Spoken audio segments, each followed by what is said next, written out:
Hello everyone. अपने नए syllabus जिसे अभी हमने टेलीग्राम चैनल पर पोस्ट किया और वहां पर यह भी बताया कि उस सिलेबस में सबसे पहले हम लोग अरिथमेटिक को स्टार्ट करेंगे और अरिथमेटिक में भी हम लोग एलसीएम एंड एचसीएफ से अपने इस नए सीरीज को शुरू करेंगे। ये काफी अंडररेटेड टॉपिक रहता है। बड़े बड़े चैप्टर्स को हम लोग पढ़ लेते हैं, लेकिन बड़े बड़े चैप्टर्स में भी इन टॉपिक का जो यूज होता है, इन चीजों को हम लोग ऊपर ऊपर तरीके से जान लेते हैं। लेकिन इस सीरीज में हम इस चीज को लेकर के स्टार्ट कर रहे हैं और इससे जो भी बेनिफिट आपको मिलेंगे वो अकल्पनीय होगा। तो आइए सबसे पहले स्टार्ट करते हैं इसके बिल्कुल बेसिक टर्म्स के साथ। तो सबसे पहले देखेंगे हम इसमें कि क्या होता है एलसीएम। एलसीएम में यूज होने वाले टर्म्स के बारे में भी देखते हैं। तो एलसीएम के जब फुल फॉर्म की बात होती है तो इसको हम लिखते हैं लोएस्ट कॉमन मल्टीपल। इसी को एक और नाम दे सकते हैं हम, लीस्ट कॉमन मल्टीपल। इसको और क्या नाम दे सकते हैं हम लोग? Least common multiple. अगर हिंदी में बात करें तो इसे हम कहते हैं लघुत्तम समापवर्त। जब इस टर्म का यूज करते हैं एलसीएम, तो ये अकेले आपने नहीं सुना होगा, इसके साथ एक और वर्ड यूज हो जाता है एलसीएम के साथ, क्या होता है? एचसीएफ। तो इन चीजों को भी हम साथ ही साथ देखते जाएंगे कि एचसीएफ, जिसे हम हाईएस्ट कॉमन फैक्टर के नाम से जानते हैं, इसको और भी कई नामों के साथ जाना जाता है, जिसमें की है ग्रेटेस्ट कॉमन डिवाइजर, जिसको जीसीडी बोलते हैं। फिर होता है ग्रेटेस्ट कॉमन फैक्टर, जिसको जीसीएफ। और फिर होता है हाईएस्ट कॉमन डिवाइजर, जिसको हम एचसीडी बोलते हैं। इन सभी का हिंदी में एक ही मतलब होता है, महत्तम समापवर्तक। आपने इन चीजों में देखा होगा कि हमने कुछ एक टर्म को हाईलाइट और बोल्ड किया हुआ है, जिसमें है टर्म मल्टीपल, फैक्टर और डिवाइजर। अगर हम इस चैप्टर को पूरी अच्छी तरीके से समझना चाहते हैं तो इन चैप्टर को समझने से पहले इन टर्म्स को हमें अच्छे से सीखना पड़ेगा और समझना पड़ेगा। मैं दावे के साथ कह सकता हूँ आप में से 90% से अधिक लोग कि इन चीजों के बारे में बिल्कुल भी जानकारी नहीं होगी कि क्या होता है मल्टीपल और क्या होती है इसकी प्रॉपर्टी, क्या होते हैं डिवाइजर और क्या होते हैं फैक्टर। लेकिन आज हम लोग इसके बेसिक के साथ साथ इसके उस लेवल तक के क्वेश्चन को देखेंगे जो काफी कॉन्ट्राडिक्टरी होती है। तो आइए स्टार्ट करते हैं इसमें सबसे पहले हम लोग मल्टीपल के साथ। तो मल्टीपल क्या होता है कि मान लीजिए कि आपके पास एक नंबर n है और अगर आपने इसके मल्टीपल को निकालना है तो आप क्या करेंगे? इस n नंबर में किसी भी एक नेचुरल नंबर से मल्टीप्लाई करेंगे, तो जो रिजल्टेंट नंबर मिलेगा वो क्या होगा? आपका गुणज होगा। वो क्या होगा? इसका मल्टीपल होगा। इसी चीज को ऐसे समझते हैं कि पहले यहाँ पर देखते हैं नेचुरल नंबर। नेचुरल नंबर क्या होता है? तो नेचुरल नंबर एक जो गिनती की संख्या होती है, इसको हम लोग नेचुरल नंबर कहते हैं, जो काउंटिंग नंबर होती है। अब काउंटिंग नंबर क्या होती है, तो ये चीज आप समझेंगे जब आप काउंट करना स्टार्ट करते हैं किसी चीज को, तो कहाँ से काउंट करते हैं? आप कहेंगे 1 2 3 4, इस तरीके से हम इसी चीज को काउंट करना स्टार्ट करते हैं। तो यही जो नंबर की सीरीज है, इसी को हम लोग नेचुरल नंबर का सीरीज कहते हैं, जिसे हिंदी में हम क्या कहते हैं? प्राकृतिक संख्या। इसको हम लोग हिंदी में क्या कहते हैं? प्राकृतिक संख्या। ठीक है। अगर इसी सीरीज में अगर हम जीरो को भी ऐड कर दें, यानी 0 1 2 3, इस तरीके से अगर हम इसको आगे लिखने लगे, तो ये जो सीरीज बन करके आएगी, इसे हम लोग होल नंबर का सीरीज कहते हैं। इसे हम लोग क्या कहते हैं? होल नंबर का सीरीज। और इसको हिंदी में क्या कहते हैं? पूर्ण संख्या। अगर इसी के साथ इसमें अगर हम लोग माइनस टर्म को भी यूज कर लें, कि माइनस के साथ अगर हमने लिखा -2 -1 0 1 2 और डॉट डॉट डॉट, इस तरह से इन्फिनिटी तक लेकर के चले गए, तो इन संख्याओं को इंटीजर्स कहा जाता है। इन संख्याओं को हिंदी में पूर्णांक कहा जाता है। क्या कहा जाता है? पूर्णांक। ये तो थे इस नेचुरल नंबर के बारे में और नेचुरल नंबर से रिलेटेड कुछ एक चीजें। इन चीजों के बारे में डिटेल से जानकारी आपको जब आप नंबर सिस्टम पढ़ रहे होंगे तब जाकर के आपको मिलेगी, और तब मैं वहां पर इसके और भी कई सारे प्रॉपर्टीज को डिस्कस कर रहा हूँ। लेकिन यहाँ पर आपको सिर्फ ये समझना था नेचुरल नंबर क्या होता है। तो नेचुरल नंबर 1 से स्टार्ट होगी और जाकर के अनंत तक जाएगी, और ये सारी पॉजिटिव नंबर्स होती है। ठीक है। यहाँ पर आप इसको देखिए, n जो है एक नंबर है, इसमें आपको किसी भी नेचुरल नंबर से मल्टीप्लाई करना है और जो रिजल्टेंट नंबर मिलेगा वो रिजल्टेंट नंबर क्या होगा, इस n का गुणज होगा। इसी चीज को एग्जाम्पल के थ्रू अगर समझेंगे तो आप ज्यादा बेहतर तरीके से समझ पाएंगे। और उस एग्जाम्पल में मैं ऐसे लिखना चाहूंगा कि मान लीजिए कि 3 एक ऐसी संख्या है जिसका आपको मल्टीपल निकालना है। यहाँ पर मैंने वो संख्या लिखी जिसका आपको मल्टीपल निकालना है। यहाँ पर वह संख्या निकल करके आएगी जो उसका मल्टीपल होगा। मैंने यहाँ पर ऐसे लिखा, यहाँ पर जो संख्या निकल करके आएगी वो मल्टीपल होगी। आपने कहा कि जी 3 को अगर मैं 2 से मल्टीप्लाई कर दूं तो जो रिजल्टेंट आएगा वो क्या होगा, 6। जो रिजल्टेंट आएगा वो होगा 6, यानी कि 6 इज द मल्टीपल ऑफ 2। क्या ये बातें सही है या गलत है, इन चीजों को हम बाद में डिस्कस करेंगे, लेकिन पहले आप इस चीज को समझने की कोशिश कीजिएगा कि 3 एक ऐसी संख्या थी जिसका मुझे एक मल्टीपल ढूंढना था। मल्टीपल ढूंढने के लिए मुझे पता है कि मल्टीपल अगर ढूंढनी है तो मैं उसमें से किसी भी एक नेचुरल नंबर से मल्टीप्लाई कर दूंगा तो मुझे इसका मल्टीपल पता चल जाएगा। जैसे 3 की संख्या दी गई, आपने इसमें 2 से मल्टीप्लाई कर दिया तो आपको 6 निकल करके आ गया। यहाँ से आप लिखेंगे 6 3 का मल्टीपल है। आप क्या लिखेंगे यहाँ से कि 6 जो है वो 3 का मल्टीपल है। यहाँ तक आपको कोई भी दिक्कत नहीं हुआ होगा, मुझे यकीन है। चीजें क्लियर है। अब आइए यहाँ से कुछ एक चीजें मैं लिख रहा हूँ, इन चीजों के बारे में अपनी राय दीजिएगा और वीडियो को पॉज करके यह सोचिएगा कि ये क्या मल्टीपल है और है तो क्यों है, अगर नहीं तो क्यों नहीं है। ठीक है, आइए पहली संख्या को देखते हैं। पहला संख्या लिखा मैंने 4 गुना 0। पहली संख्या मैंने क्या लिखी, 4 गुना 0 और इसका रिजल्ट कितना आएगा, 0। दूसरी संख्या मैं लिख रहा हूँ 2 गुना -3, ये हो जाएगा -6। तीसरी संख्या मैं लिख रहा हूँ -3 गुना 2, ये संख्या हो जाएगी -6। फिर एक और संख्या लिख रहा हूँ -3 गुना 1, ये हो जाएगी -3।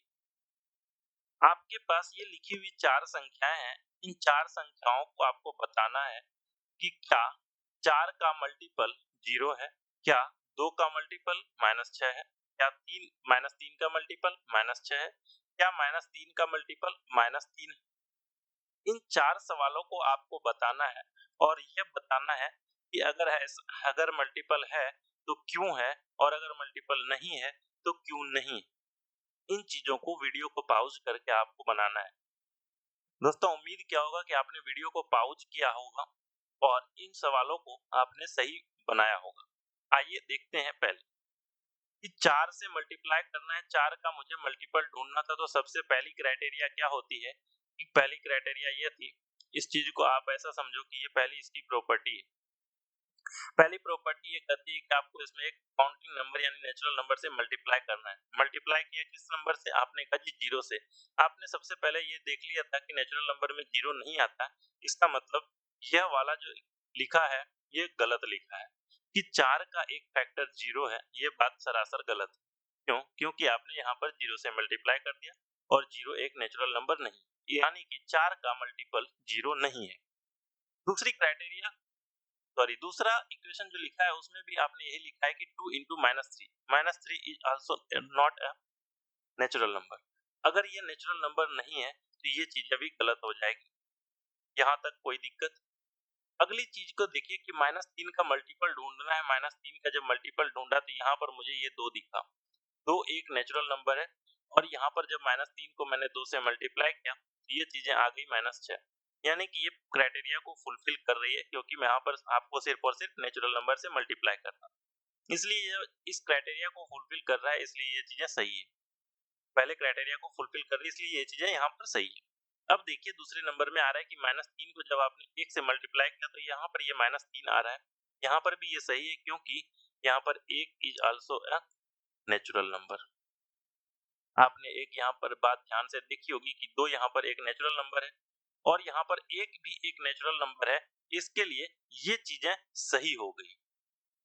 अब आपको समझ में आया होगा कि क्यों ये संख्याएं नहीं थी और क्यों ये संख्याएं नहीं थी और ये संख्याएं क्यों हुई और ये संख्याएं क्यों हुई।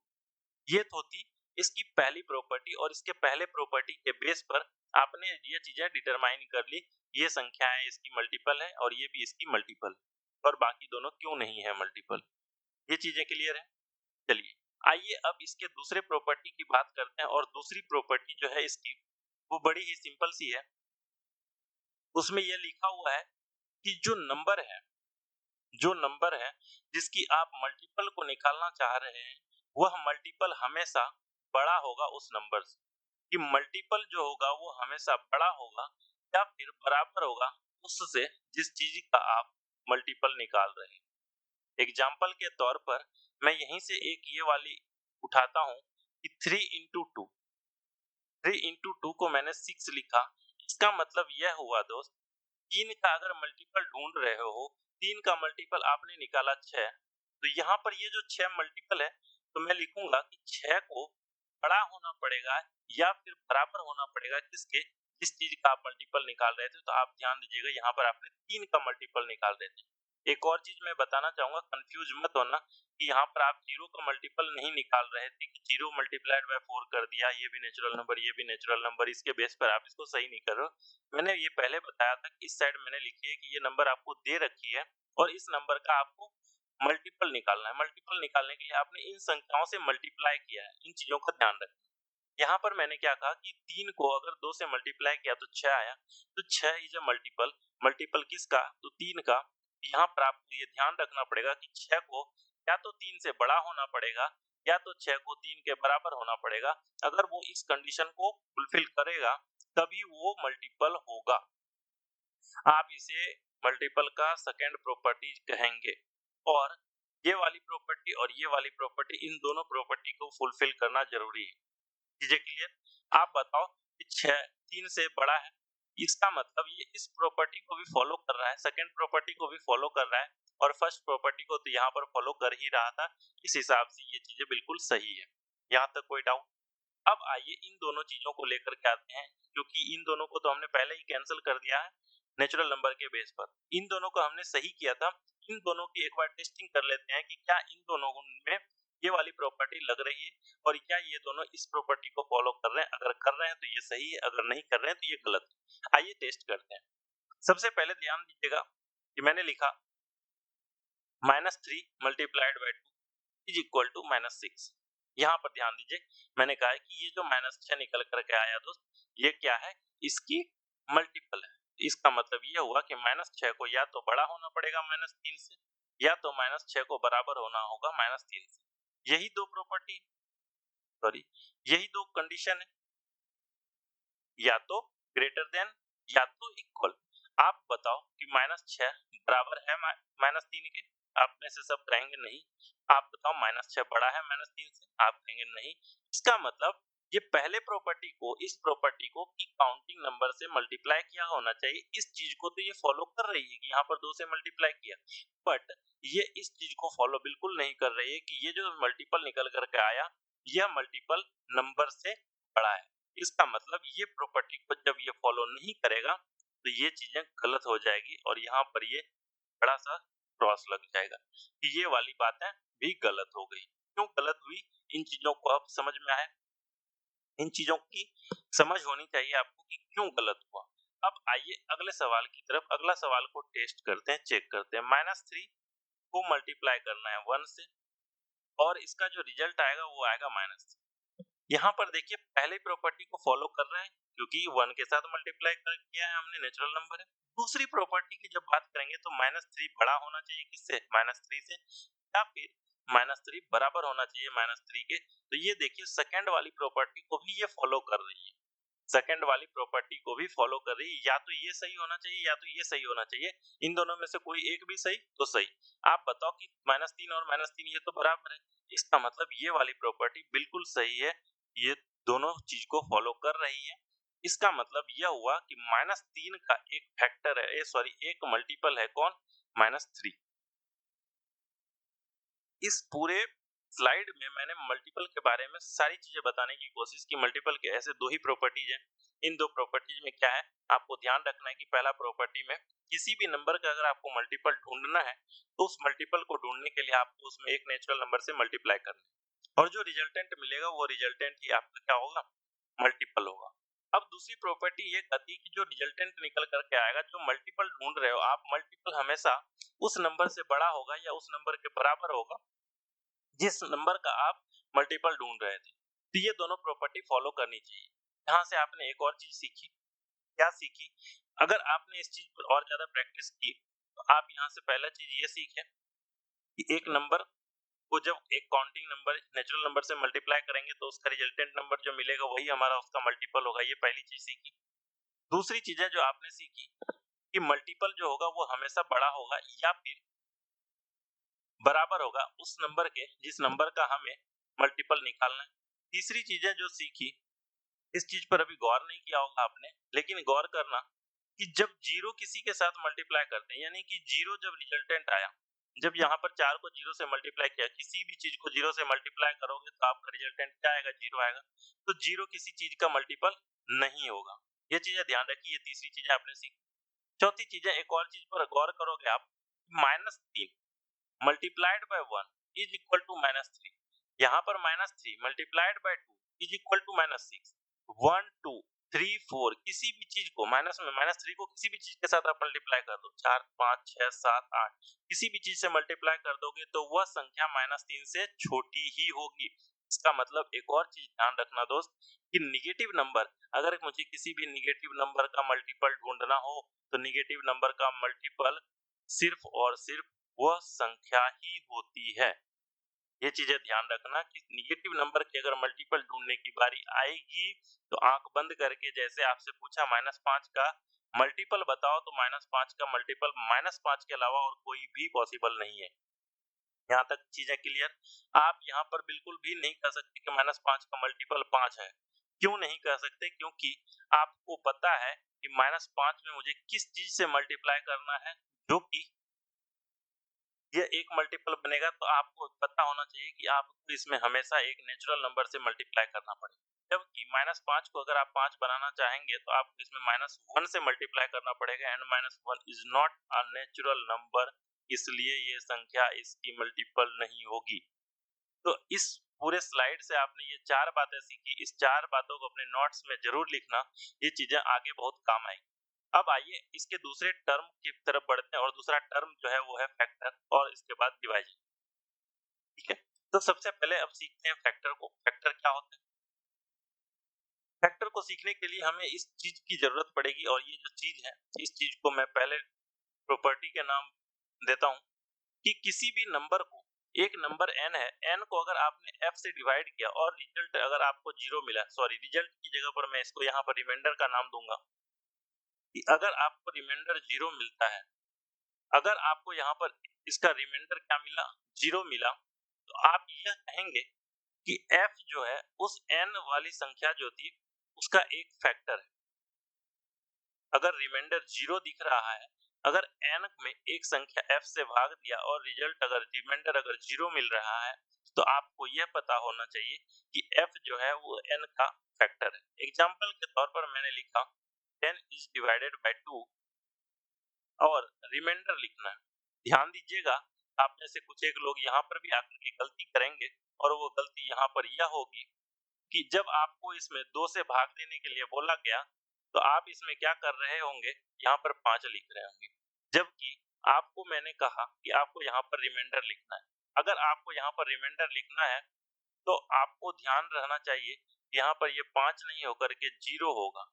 जब आप एक इस तरह से भाग का शेप बनाइए, यहाँ पर से क्या होता है, यहाँ पर डिविडेंड, यहाँ पर क्या होगा, डिवाइजर, यहाँ पर क्या होता है, क्वोशिएंट, और यहाँ पर क्या होता है, रिमाइंडर। तो मैंने यहाँ पर रिमाइंडर की बात की, ना कि क्वोशिएंट की। ठीक है, इसलिए यहाँ पर जब आप 10 में से 2 को 10 में 2 की भाग लगाओगे तो रिमाइंडर क्या मिलेगा आपको, 10 में से जब 2 की भाग लगाओगे तो रिमाइंडर के रूप में आपको 0 मिलेगा। रिमाइंडर 0 क्यों मिला, क्योंकि 2 से 10 पूरी तरह से डिविजिबल है। इसका मतलब यहाँ पर जब रिमाइंडर 0 बचे तो आप ऐसा कह सकते हैं कि 10 का जो है 2 एक फैक्टर है। 10 का 2 क्या है, एक फैक्टर है। यानी कि इसमें हम लिखेंगे 2 इज अ फैक्टर ऑफ 10। यहाँ पर आप क्या लिख सकते हो, 2 इज अ फैक्टर ऑफ 10। चीजों को ध्यान से समझने की कोशिश करना।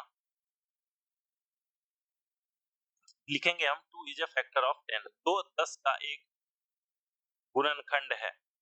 यहाँ तक कोई दिक्कत? अब आइए इसको समझते हैं कुछ और तरीके से, कुछ और चीज से। पहले मैंने कुछ एक एग्जाम्पल लिख रहा हूँ, इन एग्जाम्पल से पहले समझने की कोशिश करना और बताना कि क्या लिखी हुई संख्या एक फैक्टर है। तो पहला मैंने लिखा 15 डिवाइडेड बाय 3। रिमाइंडर में खुद ही लिख दे रहा हूँ, रिमाइंडर 0 बच रहा है। ध्यान रहे ये कोसेंट नहीं रिमाइंडर है, ये भागफल नहीं शेषफल है। 15 को डिवाइड किया मैंने 3 से, 0 लिख दिया। फिर से मैंने लिखा -15 डिवाइड कर रहा हूँ फिर से इसको 3 से, रिमाइंडर में 0 लिख रहा हूँ, 0 ही होगा।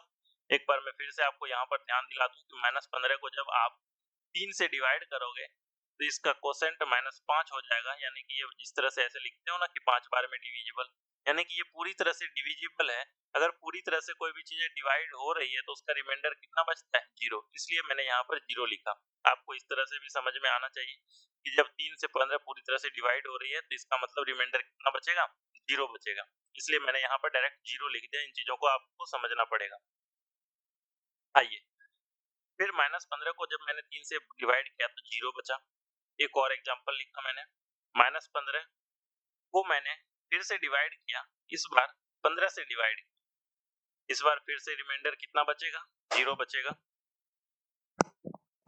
आइए एक और चीज लिखता हूं मैं, -15 को इस बार मैं 1 से डिवाइड करके दिखाता हूं, तो पर भी रिमाइंडर कितना बचेगा, 0 बचेगा। इस बार मैं क्या कर रहा हूं इसमें अलग कि -15 को मैं -15 से ही डिवाइड कर रहा हूं, फिर भी रिमाइंडर कितना बचेगा, 0। तो आपको बताना है मुझे कि क्या यहाँ पर लिखी हुई ये जो संख्याएं हैं, जैसे मैंने अभी अभी आपको ऊपर बताया कि 10 में अगर 2 से पूरी तरह से भाग लग जाए, यानी कि अगर रिमाइंडर 0 बच जाए तो 2 will be the factor of 10। इसी तरह से यहाँ पर बताना है कि जैसे -15 में 3 से भाग दिया, रिमाइंडर तो 0 बच गया। सारे केस में रिमाइंडर कितने हैं, 0। तो क्या यहाँ पर ये हो सकता है कि 3 15 का फैक्टर है, 3 -15 का फैक्टर है, 15 -15 का फैक्टर है, 1 -15 का फैक्टर है और -15 -15 का फैक्टर है। आपको ये चीजें मुझे बतानी है और ये भी बतानी है कमेंट में कि फैक्टर है तो क्यों फैक्टर है और फैक्टर नहीं है तो क्यों फैक्टर नहीं है। ठीक है, वीडियो को पॉज किया है और इन चीजों को सॉल्व किया है, ऐसा मैंने आपसे उम्मीद की। आइए इन चीजों को सीखते हैं कि क्यों ऐसा होगा और क्यों नहीं होगा। सबसे पहली चीज तो ये देखिए आपने कि डिवाइड करने के बाद रिमाइंडर हर केस में 0 बच रहा है, लेकिन एक और चीज का ध्यान देना होता है फैक्टर के लिए। ये पहली प्रॉपर्टी जो आपने पढ़ी उसके अकॉर्डिंग आपने इन चीजों को सही कर दिया। दूसरी प्रॉपर्टी उसकी ये होती है कि फैक्टर जो होता है हमेशा उस नंबर से छोटा होता है जिस नंबर का हमें फैक्टर निकालना होता है। जैसे यहाँ पर मैंने कहा था कि 2 10 का एक फैक्टर है, तो 2 हमेशा 10 के बराबर होगा या 10 से छोटा होगा। 2 हमेशा 10 से छोटा होगा या 10 के बराबर होगा। यहाँ पर इस चीज को फॉलो कर रहा है तो ये संख्या फैक्टर होगी, अदरवाइज ये फैक्टर नहीं होगी। आइए पहले केस की जांच करते हैं। देखिए 3 इज अ फैक्टर ऑफ 15 सही है या गलत है। इन चीजों की सत्यता की जांच कैसे करेंगे, तो आप बताइए क्या 3 15 से छोटा है? आप कहेंगे यस, तो मैं कहूंगा 3 10 का फैक्टर है। मैं क्या कहूंगा 3 10 का एक फैक्टर है। इसी तरह से इस केस में आई, क्या 3 -15 से छोटा है? आप कहेंगे नहीं, इसलिए मैं कहूंगा 3 -15 का फैक्टर नहीं है। 3 -15 का फैक्टर नहीं है। इसी तरह से आप यहाँ पर आएंगे और पाएंगे कि 15 माइनस 15 से छोटा नहीं है। इसका मतलब सेम केस में मैं लिखूंगा कि 15 माइनस 15 का फैक्टर नहीं है। चीजें क्लियर हो रही? क्यों नहीं है? तो इन चीजों के बारे में आपके अंदर आनी चाहिए कि क्यों नहीं है, रीजन पता होना चाहिए। क्यों का जवाब पता चल जाएगा, आपके लिए चीजें आसान हो जाएंगी। देखिए माइनस 15 को जब आपने 1 से डिवाइड किया, रिमाइंडर तो 0 बचा। पहले प्रॉपर्टी को इसने फॉलो किया, लेकिन ये जो दूसरी प्रॉपर्टी है ना कि फैक्टर हमेशा छोटी होगी या बराबर होगी उस नंबर के, इस चीज को यहाँ पर इसने फॉलो नहीं किया, क्योंकि 1 माइनस 15 से बड़ा है जबकि 1 तो छोटा होना चाहिए था, इसलिए यहाँ पर भी इसने फॉलो नहीं किया। इसलिए मैं लिखूंगा 1 माइनस 15 का फैक्टर नहीं है। चीजें क्लियर है? अब यहाँ पर एक और चीज आएगी कि माइनस 15 को माइनस 15 से मैंने डिवाइड किया, 0 बचा, तो क्या माइनस 15 से बड़ा है? आप कहेंगे बिल्कुल भी नहीं। क्या माइनस 15 के बराबर है? आप कहेंगे हाँ।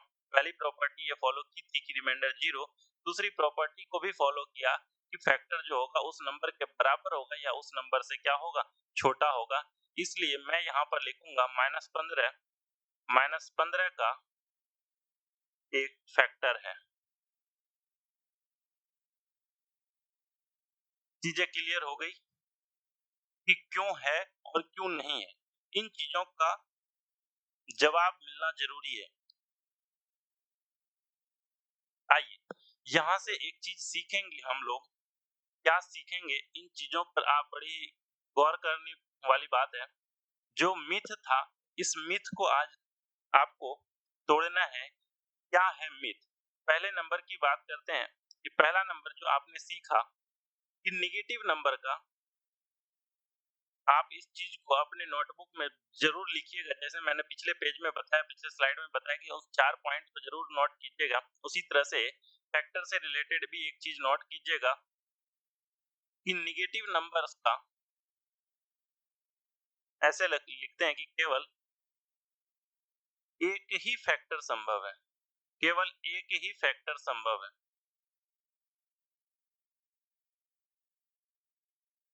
और वो एक ही फैक्टर कौन सा होगा? तो वो खुद होती है।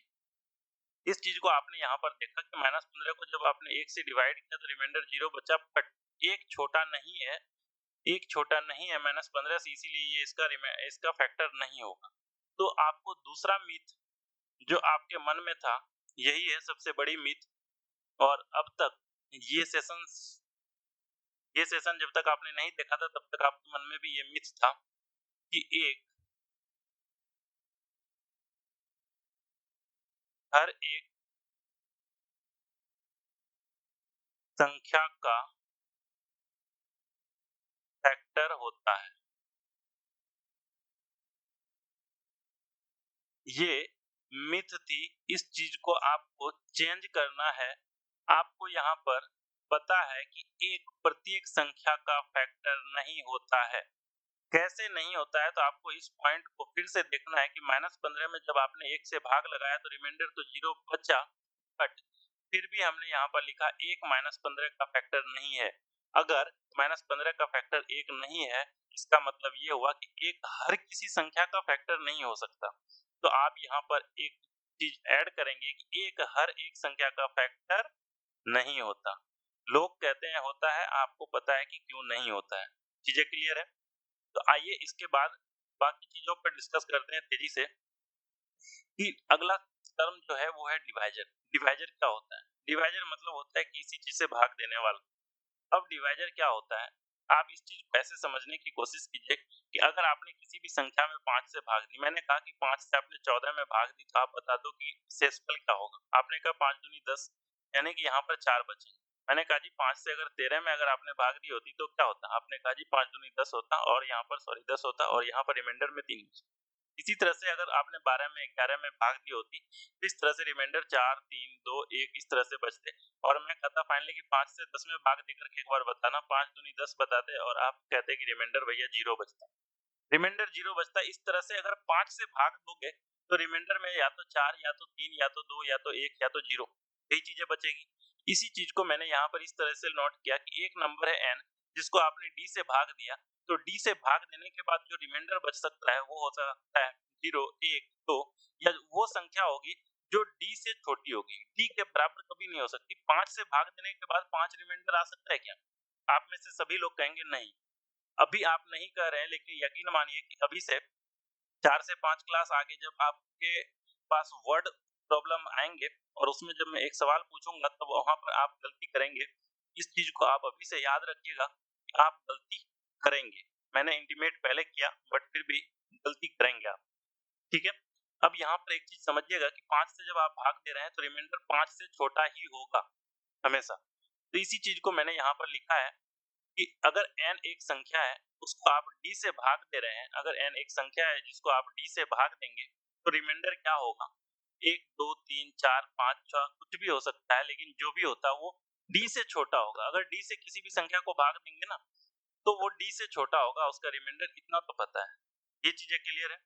बट इन चीजों का यूज किस तरीके से और होता है, इन चीजों को समझने की कोशिश कीजिएगा। यहाँ पर मैंने लिखा एक वर्ड डिवाइजर, डिवाइजर लिखा, इसका मतलब यह हुआ, हालांकि इन चीजों का यूज अलग जगह पर होता है, मैं बताऊंगा डिवाइजर का मतलब। यहाँ पर भाजक जो है, इन चीजों को जनरली यूज इस तरीके से किया जाता है। तो मैंने यहाँ पर पहले सबसे पहले बताया कि 5 को अगर एक संख्या आपने 4 से भाग दी तो जो रिमाइंडर हो सकते हैं ना, जो रिमाइंडर हो सकते हैं ना वो 0 1 2 3 और 4 यही हो सकते हैं। और यहाँ पर 4 जो होगी वो 5 से छोटी होगी। 4 देखिए, सॉरी 4 जो है वो क्या है, 5 से छोटी है। यही चीज को मैंने इस फॉर्म में लिखा था, ठीक है। अब आपके मन में आएगा कि ये चीज का तो यहाँ यूज ही नहीं होता है। यूज किस चीज का होता है, इन चीजों को समझेंगे। यूज होता है परफेक्ट डिवाइजर का। एक्चुअल में यहाँ पर यही होता है डिवाइजर, बट इस चीज को और ज्यादा साफ तरीके से समझने की कोशिश करेंगे कि क्यों होता है यहाँ पर परफेक्ट डिवाइजर, क्यों बोला मैंने। परफेक्ट डिवाइजर उस संख्या को बोलेंगे अगर हमने d से n को डिवाइड किया और रिमाइंडर 0 बचा। जैसे मैंने कहा जी 15 को भाग दिया आपने 5 से तो रिमाइंडर कितना बचेगा, तो आप में से सभी लोग बताएंगे उछल करके कि हाँ भैया रिमाइंडर तो हो जाएगा 0। क्योंकि ये सवाल थी आसान तो आप में से सभी लोगों ने बता दिया, है ना। अब मैं पूछूंगा कि रिमाइंडर अगर 0 हो गया, मैंने क्या कहा यहाँ पर कि रिमाइंडर हो गया 0। 15 में मैंने दिया 5 से भाग और हो गया रिमाइंडर 0। तो इसका मतलब आप में से सभी लोग कहेंगे कि यहाँ पर ये जो 5 है इस 15 का एक डिवाइजर है। आप क्या लिखेंगे यहाँ पर, 5 इज अ डिवाइजर ऑफ 15। 5 क्या होगा, एक डिवाइजर होगा। 5 एक भाजक होगा, किसके लिए, 15 के लिए। मैंने कहा 1 मिनट जरा रुकना, यहाँ पर अगर मैं 15 को 3 से भाग दे दूं, अब बताना जरा रिमाइंडर क्या होगा। आप में से सभी लोग बताएंगे 3 से 15 में भाग देंगे, मजाक कर रहे हो क्या। फिर से तो रिमाइंडर 0 ही बचेगा। तो मैंने कहा 3 इज अ डिवाइजर ऑफ 15।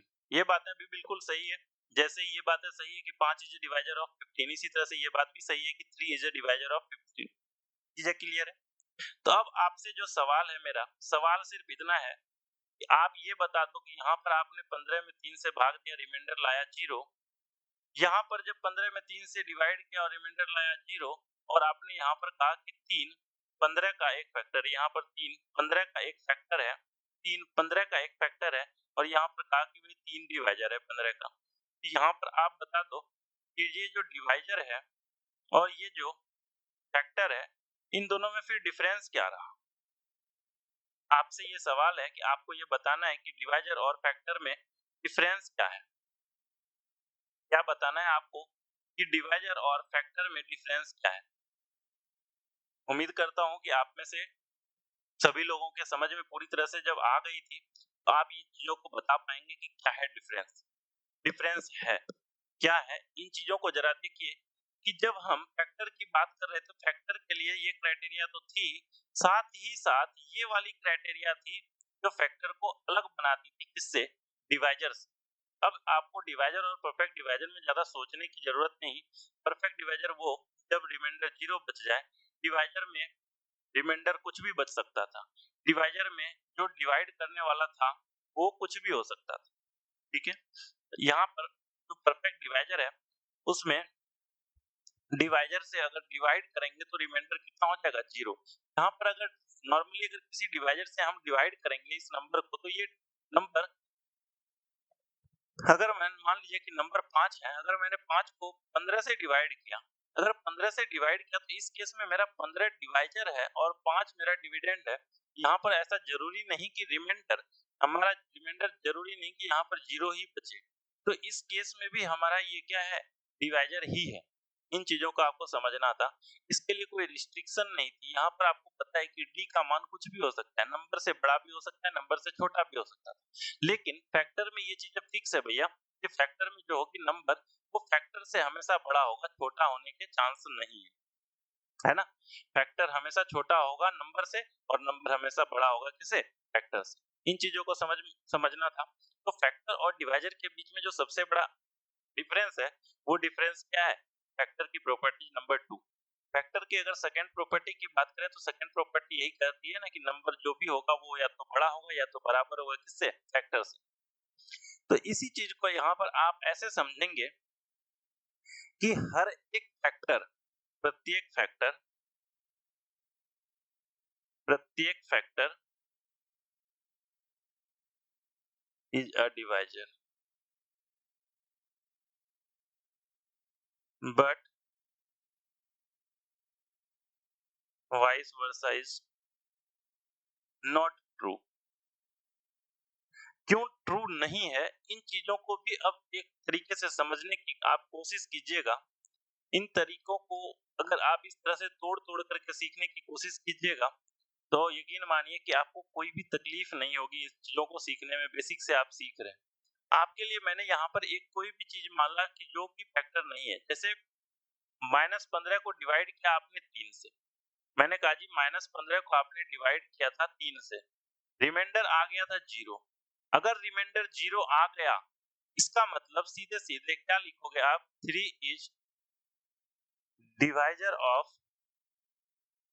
-15, और कुछ नहीं लिखना है। क्यों नहीं लिखना है, क्योंकि रिमाइंडर 0 आ गया और डिवाइजर के टाइम में कोई भी कंडीशन नहीं है कि वो नंबर 0 से छोटी हो, 0 से बड़ी हो, उस संख्या से छोटी हो, उस संख्या से बड़ी हो। अब तक चीजें क्लियर है?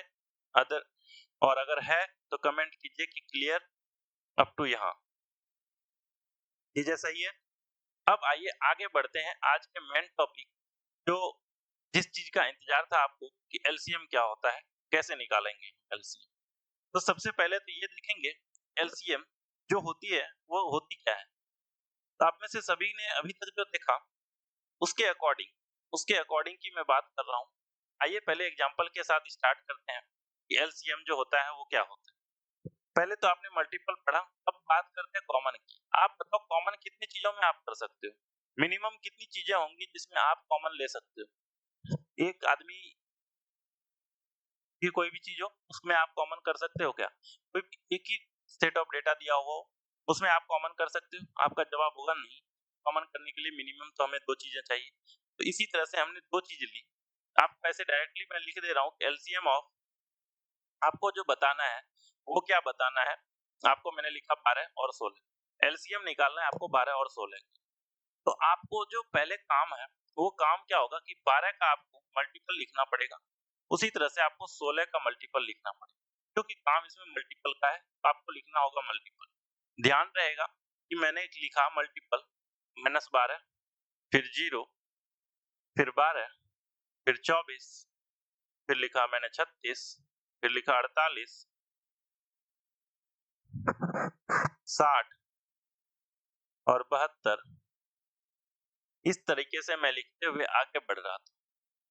आपके मन में अगर कहीं पर भी कोई डाउट आ रहा हो कि यहाँ पर ये चीजें नहीं लिखनी चाहिए, तो उन चीजों को आप बिल्कुल पॉइंट करेंगे कि क्यों नहीं होना चाहिए। मैंने लिखा भाई 16 का, मैंने कहा कि -16, 0, 16, 32, 48, 64, 80, 96, यहाँ पर भी कर दिया मैंने 96, और इस तरह से ये आगे जाएगा।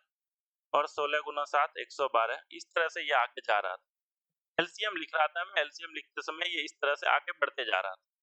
यहाँ तक कोई दिक्कत हुई आपको समझने में? क्या मैंने कोई गलती लिखी है? आप में से सभी बताएंगे कोई मैंने गलती की है क्या? अगर की है तो बताइए आप लोग।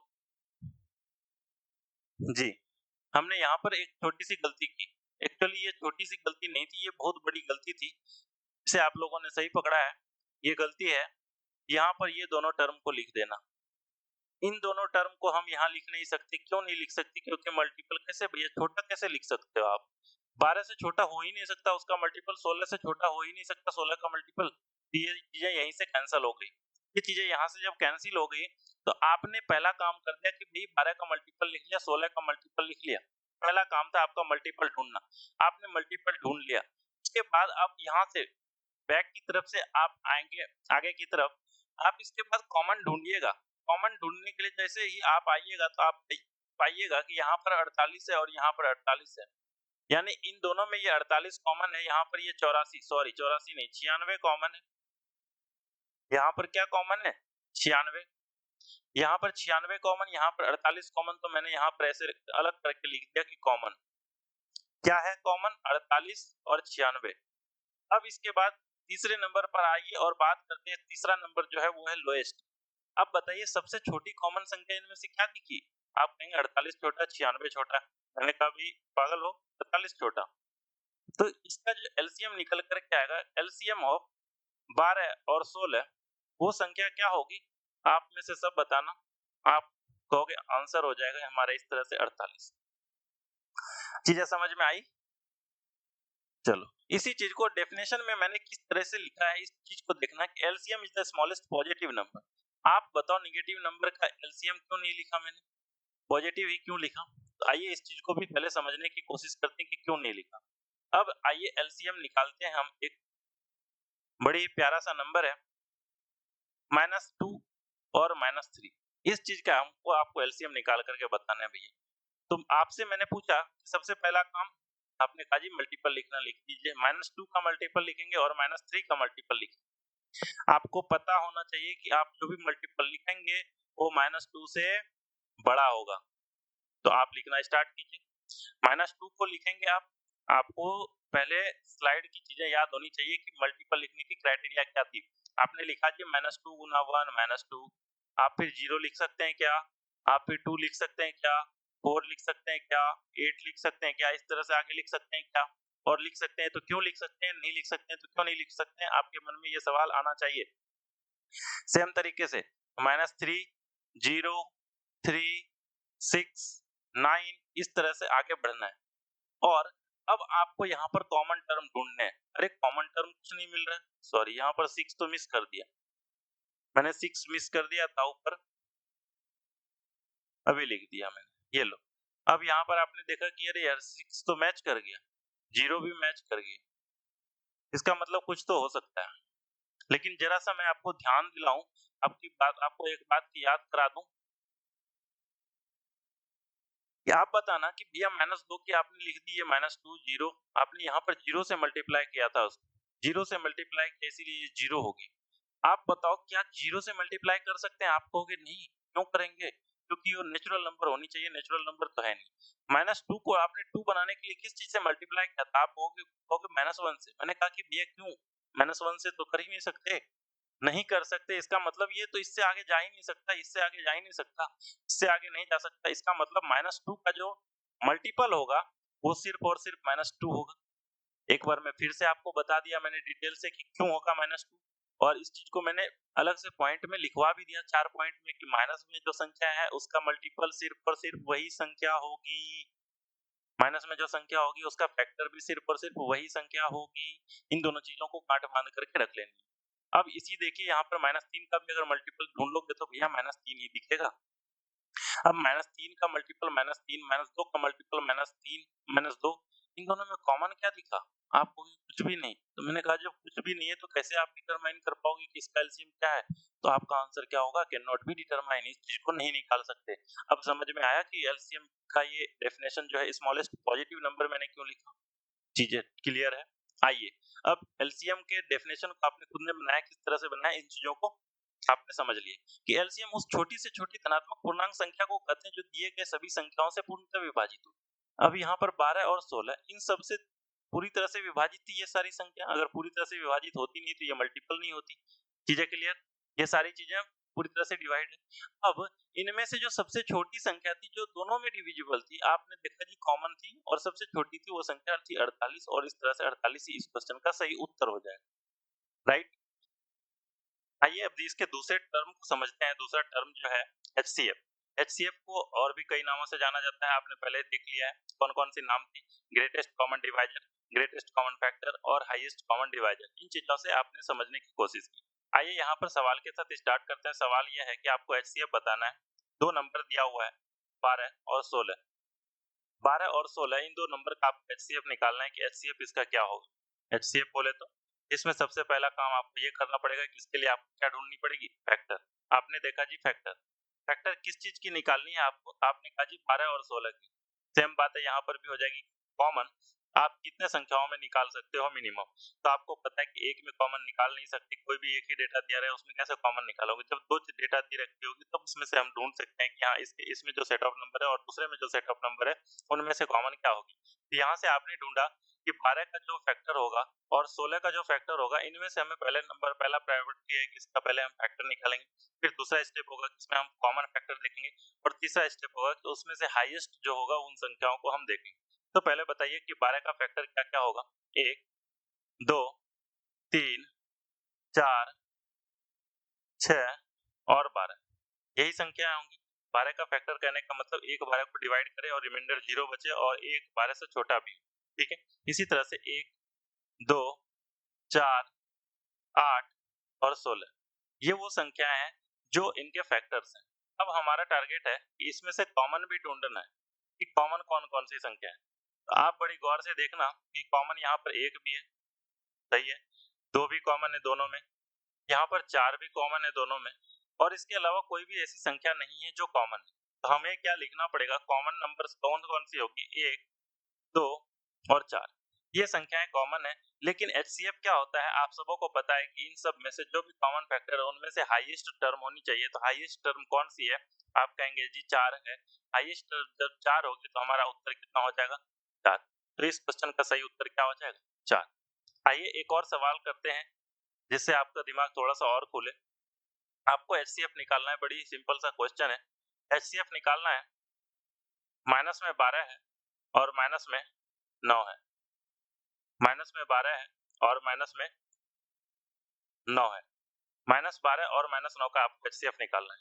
सिंपल सा सवाल है।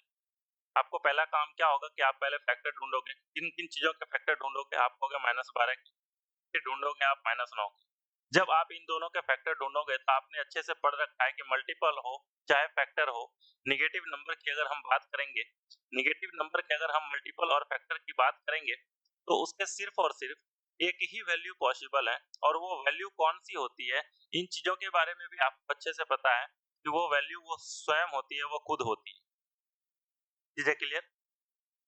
अगर -12 के मैं फैक्टर की बात करूंगा तो -12 का फैक्टर भी -12 ही होगा, और -12 के अगर मल्टीपल की भी मैंने बात की होती तो ऊपर भी वो संख्या कौन सी होती, तो आप कहते जी -12 ही होती।